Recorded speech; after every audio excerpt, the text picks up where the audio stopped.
Welcome to the Holistic Living Podcast, my beautiful friends. You can expect my uncensored, real, and honest thoughts on a wide variety of health topics. If you love to learn on ways to improve your health, your life, your mindset, your emotions, and everything in between in a natural way, you are in the right place, and I am so excited to have you here. Hello, everyone. Welcome to episode 2 of the Holistic Living Podcast. Today, we are talking about microplastics in our food and the impacts that they have on our health. And I'm also going to talk on how to do a salt test to determine if your salt that you're using has any microplastics. And we're also going to chat a little bit about how to detoxify plastics from the body. So let's just jump on in. I want to start by saying that there are a ton of different studies showing the high levels of microplastics in our food, but also the effects that they have on our body. I am going to be talking about 2 different studies today specifically.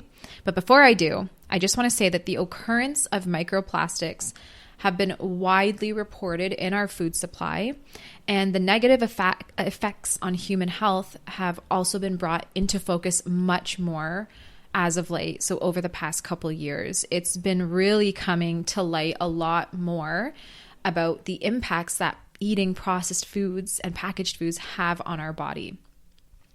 Processed foods are more susceptible to having microplastics as contamination can be introduced during processing and packaging in the factories and facilities. So this is why specifically processed foods tend to be higher in the microplastics. I wanted to touch really quick on a study from Ecotoxicology Journal. It's a 2022 study, so pretty new. They did a comprehensive evaluation using 3 indicators: the chemical risk, pollution load, and estimated daily intake. And their results suggested that nori, so seaweed sheets, or what you would consume if you're having sushi, apparently it had the highest chemical risk, followed by canned fish, which is sort of surprising because you feel like, okay, it's just fish, but it's kind of crazy. Canned fish, beverages, so anything like sodas or in plastic bottles, processed cheeses, table salt, also sea salt was really high in microplastics, sugar, and there was a bunch of other food items as well. You can read the full article to see what was tested, and that was in, again, the Journal of Ecotoxicology 2022. So definitely kind of crazy to think how everything that we're eating these days seems to be toxic. Microplastic ingestion through bottled water and milk are significantly higher than that of other foods. So this is also something, I mean, most people probably know this. I always tell my clients, don't drink bottled water. We all know that there are those plastic particles in there, especially the longer that water has been sitting in the bottles. I personally see a lot of trucks driving around and they're sitting parked in hot parking lots under the sun in the summer for hours. And you're just picturing, and not all these trucks are refrigerated, you're just picturing these like water bottles sitting in heat. And you can imagine how much more plastic is leaching into the water too, just from heat itself. But anyway, that's for another podcast, another time.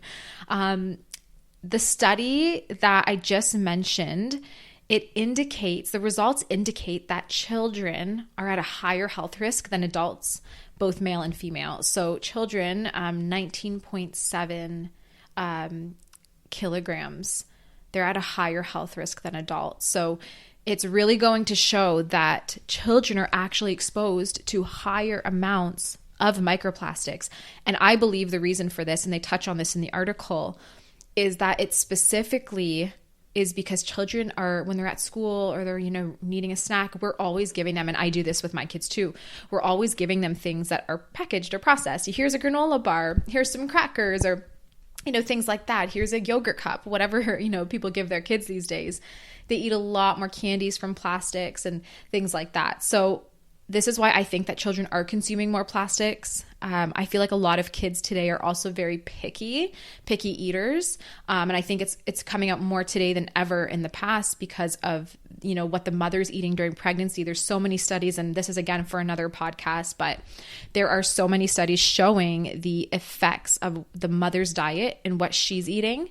And if there's a lack of variety and spices and seasonings in the mother's food during pregnancy, that the child is more likely to not have a cultured palate. And then also, depending on what the parents are feeding the kids first, if they start with the baby's first food being something sweeter, like banana or some kind of fruit over vegetables, the child will naturally start to gravitate more towards those kinds of foods. So there's a lot of factors into what creates a picky eater, but we do know that they're more prominent today.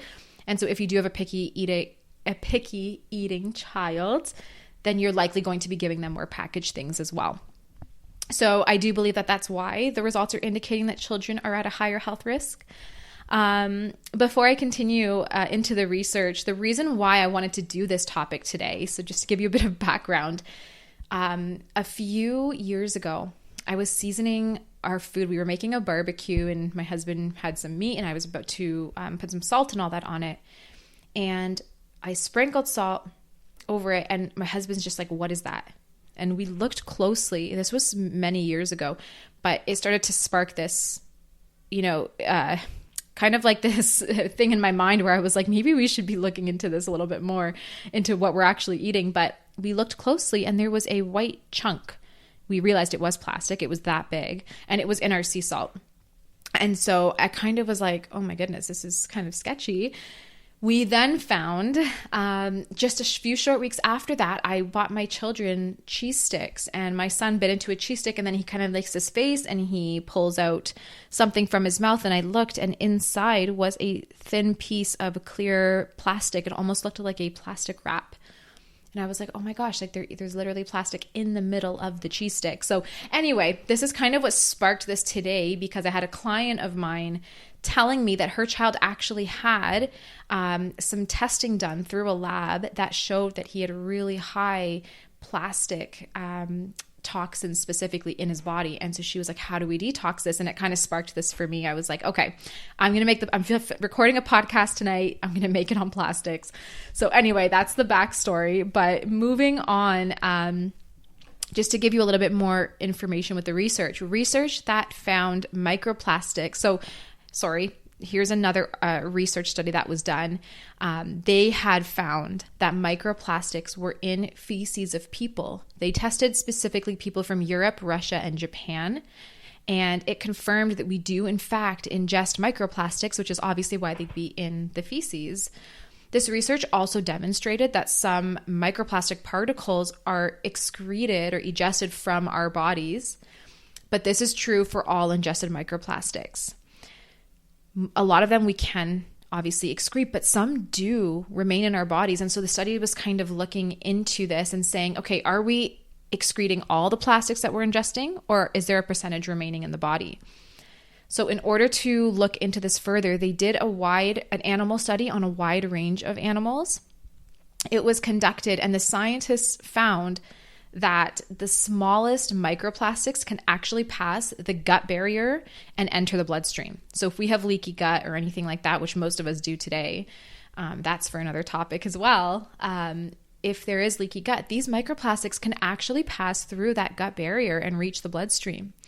From there, these plastic particles can travel to other parts of the body. For example, they found that in rats, plastics were detected in the stomach, intestines, kidney, and heart.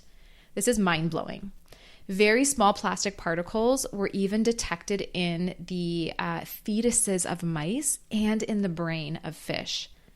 Like, really take a minute to think about this. I know a lot of people say, okay, a study done on animals is completely different than humans. And while yes, that's true, typically whatever happens in animals is pretty much almost always sure to happen to adults or humans in some form or another. So that is usually why if someone's doing a drug study or any kind of study and there's negative effects in animals, they will never take it to the next level for humans because they are expecting similar results.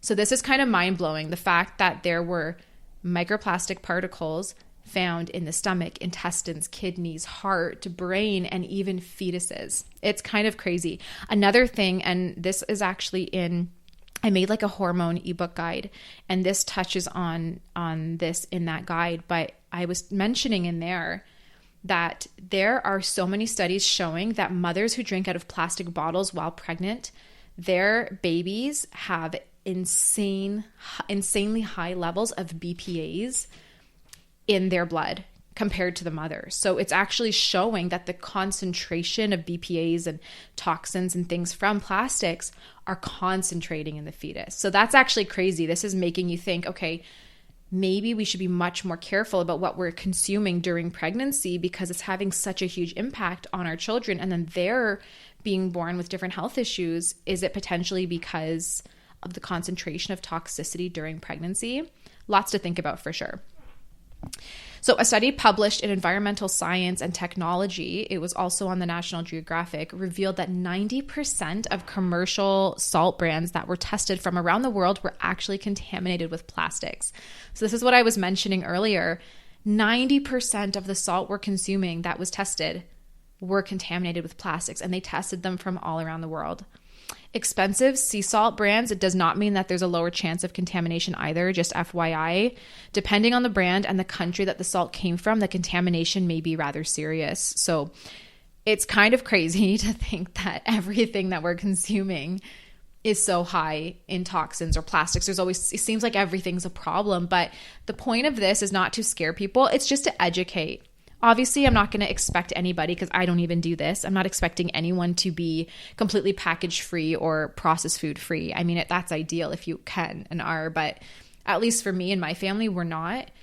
But we do consume, I'd say 95% of the foods that we're having are coming from whole foods, farm to table, things like that. So we are trying to minimize what's being processed and packaged in factories, and in hopes that we're minimizing our toxins. But we are fully aware that what we are consuming out of packages are contaminated, including the salt and things. So I'm going to share a salt test with you. But if you can minimize your drinking water, maybe don't drink out of plastic bottles if you currently are. Get a good filter, or, try to make changes where possible. Instead of using plastic wrap on your food, try to get like a glass Tupperware container, or use the beeswax wraps or something else, so that just wherever possible, you are able to cut back on the plastics, because it definitely is concerning. I'm so concerned about this personally. To continue, the plastics found in these salts are called microplastics, which means they are impossible to see in the salt, but they can cause major damage to the body as they're highly toxic. So I always suggest doing a salt test with the salt that you have on hand until you can find a brand that's clean and plastic free. So what I usually do is I have done salt tests on every salt brand I've used. I would say about 80% of the ones that I was using had plastic. So I ditched those brands, and I ended up finding some that were pretty clean. Now, I can't guarantee that every single batch is going to be clean, but I'm currently using, I should have got the name of it. It's a blue bag. It says Celtic sea salt. It's almost like a gray salt, and they're kind of chunky, but I actually don't have the exact brand, unless the brand is Celtic. But it's a blue bag. It's gray salt. It's delicious. I've tested it multiple times, no plastics. But it's something that I'm testing seasonally. I won't do it every batch because I don't have time, but it is something that I know, obviously, you can find a brand that you think is clean, but then maybe next time there's going to be plastic in it. So it's hard to know. But yes, sea salt specifically, because there's so much plastic in the ocean, there is a lot more plastics coming in the sea salt. So I find Himalayan salt sometimes is even better and less contaminated at times. All right, so Brian Vasily, he's the author of The Art of Anti-Aging. He shares his method for how to test your salt for plastic, and this is the method that I use. So I'm going to run through the instructions with you. If you guys want a step-by-step, you can go to my blog, holisticspring.com, click the blog tab, and in the search bar, just search salt test, and this article will come up, okay? But essentially, this is what you're going to need. You're going to want half a cup of very warm water, not boiling, but warm enough that it can dissolve salt. You're going to want 2 tablespoons of the salt that you're using, whether it's table salt, sea salt, Himalayan salt, gray salt, whatever. Some white filter paper, like a coffee filter. A clear container for dissolving, preferably glass. And then a coffee cup or bowl so that you can kind of stick the filter paper in. For better results, you can double the amount of water and salt to 1 cup water and 4 tablespoons salt. What I found was I've tested my salt multiple times at 2 tablespoons and it came back clean.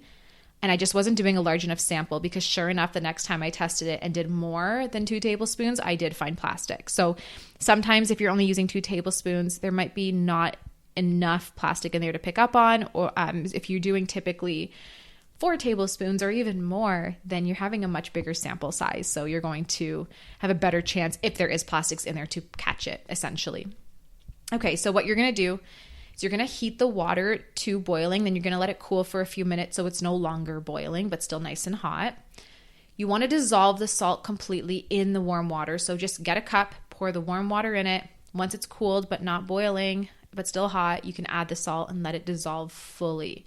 The solution should be clear and colorless. That will tell you it is fully dissolved and ready to use. You're then going to place your white filter paper in a coffee cup or a bowl so that you can pour the very warm solution through the filter without losing it or burning yourself. Carefully and slowly pour your salt solution through the filter paper and allow the filter to dry a little bit.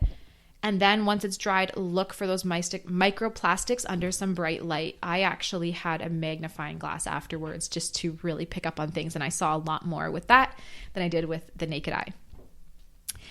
So salt crystals usually form around a microscopic dust particle, so it's likely you will see this dust in the filter. That's normal. What isn't normal are specks of colored or white plastic. You can use your phone to take a picture of the filter and then even zoom in to see it better, or like I did, use a magnifying glass. So that's how you do a salt test. Researchers have hypothesized, so I want to move into a little bit more on the damage that occurs. So researchers have hypothesized that human exposure to microplastics could lead to oxidative stress. So this is having a lot of free radicals in the body, not enough antioxidants, creating an inflammatory state and leaving the body more susceptible to cancer. So oxidative stress, DNA damage, and inflammation, among other health problems. Particularly when inflammation becomes chronic, this can pave the way to very serious health issues. When you have chronic inflammation, we know that that's what can trigger autoimmune disease and cancer and diabetes and every other chronic health issue you can think of. It all stems from that chronic inflammation. There are many different effects of plastics. They are endocrine disruptors. So we know that if you are exposed to a certain amount of plastics, that they are affecting and disrupting our hormones. And now more than ever, you see how many people have hormonal imbalances. I could go as far as saying almost everyone, both male and female. I am finding so many more male clients that are having imbalances in their testosterone or are having elevated estrogen. And so many females who are having either elevated estrogen or estrogen deficiency or testosterone dominance, or almost everyone is just having some kind of hormonal imbalance, and people don't realize how important this is because our hormones run our body. And so if we are not hormonally stable, we are not only susceptible to so many different diseases and cancers, but our body physically is not in balance. So it affects our mood, it affects our sleep, it affects our metabolism, and so much more. The effects of plastics can also damage our liver and our kidneys, creating liver and kidney burden or toxicity. This is huge and crucial because our liver and our kidneys are the number one main detox pathways in our body. They are the drains of our body. This is how toxins can leave so our body does not become toxic and congested and inflamed. If these organs are overburdened and damaged because of plastics and other toxins and chemicals, then they are not draining. These drains of the body are clogged, and so we are getting backlogged with toxins and inflammation and all kinds of issues.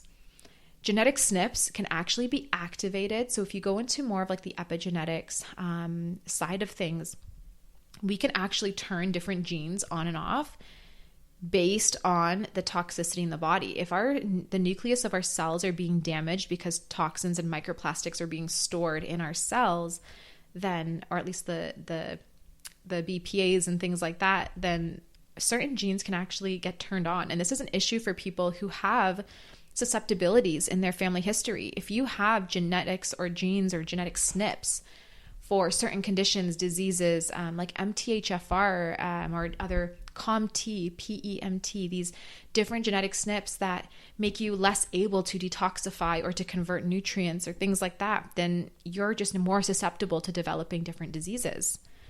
Also, cellular toxicity is really important because if we have these old, aging, toxic cells that cannot absorb nutrients in, then we're going to be nutritionally deficient. And if these cells are old and aging and toxic, we don't get that healthy cell turnover rate. They can't just turn themselves over quickly. And so we end up aging quite literally inside our bodies. We have these older bodies more susceptible again to diseases and cancers and all kinds of things. So what can we do? There is a lot. I highly recommend, if you're able, to work with a homeopathic practitioner who can do cellular and liver and kidney drainage with you. This will allow the body to drain a lot of these microplastics out using homeopathic remedies, and they work beautifully. This is what I do with every single client. Everyone gets put on drainage. I don't care why. I'm like, everybody needs it, in my opinion, because how toxic our world is today. But that's something to think about. But outside of that, eating an abundance of cruciferous vegetables, making sure that they are organic, is recommended. Specifically broccoli, cauliflower, Brussels sprouts, kale. These are really high in sulforaphanes and compounds that actually help our detox pathways, our SOD2 pathways in the body. They even support our methylation so that we're detoxifying and not holding on to as many things. These cruciferous vegetables are like miracle workers. They help guard and detoxify our body from the dangerous chemicals, which is why they're so important to consume in both raw and steamed or cooked form. So I always recommend getting a serving of raw and steamed when you can, so that you're having some of the raw benefits and the enzymes and all that, but then when they're cooked, you also get different types of compounds. Colon hydrotherapy can also be done. This is something that can help irrigate the colon and things that are stuck to it. I actually have a better preference. What I do is there's a supplement called GI Fortify. Now, this is not for everyone. Definitely check with your doctor or practitioner before taking it, as it does have L-glutamine, which is not appropriate for everybody. Same with licorice root, which is also in this supplement. But you can use something similar to this concept as well. This supplement's really high in fiber, but also anti-inflammatory herbs and stuff, which is great. But why I love it is because it's so high in fiber, like psyllium husk, chia seeds, ground flax. It scrapes the colon so much and it eliminates. Clients who are on this supplement are like, my bowel movements are so much bigger, so much better, so much healthier. So this helps to kind of clean out and irrigate the colon as well. You can literally make your own version of this supplement by just getting a bunch of your favorite soluble fibers, mixing them together, and then drinking it in some water.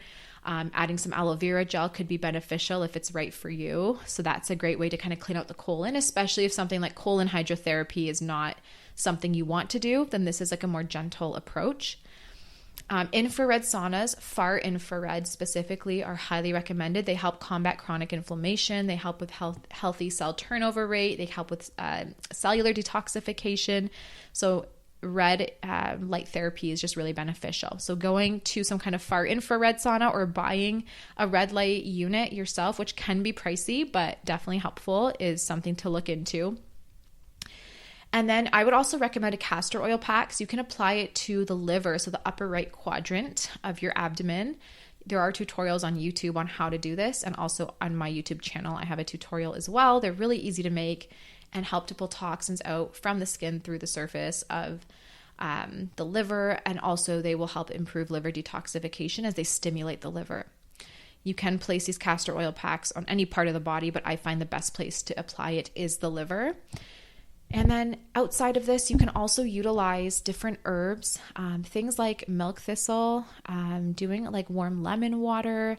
You can also do celery and green juices if it's appropriate for you to help, when done properly, help eliminate toxins.